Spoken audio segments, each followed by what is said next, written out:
একদিকে ভারতীয় ফুটবলের অবস্থা খুবই শোচনীয়, অন্যদিকে এগুলো নিয়ে খুব একটা মাথা ব্যথা নেই ভারতের ফুটবল সমর্থক থেকে শুরু করে ফুটবল ফেডারেশনের কারোই।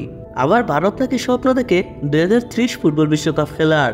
ভারতীয়দের ফুটবলের প্রতি আকৃষ্ট করতে এবার লিওনেল মেসিকে উড়িয়ে আনা হবে ভারতে।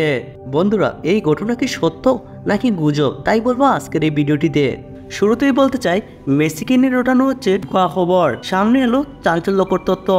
যদি সবকিছু ঠিকঠাক থাকে তাহলে প্রায় এক দশক পর ফের কলকাতায় পা রাখছেন ফুটবলের মহাতারকা লিওনেল মেসি।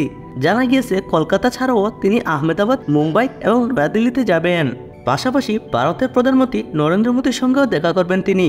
ইতিমধ্যে শোনা গিয়েছিল আর্জেন্টিনার এই স্বনামধন্য ফুটবলার নাকি বিরাট কোহলি, মহেন্দ্র সিং ধোনিদের সঙ্গে একটি ক্রিকেট ম্যাচও খেলবেন।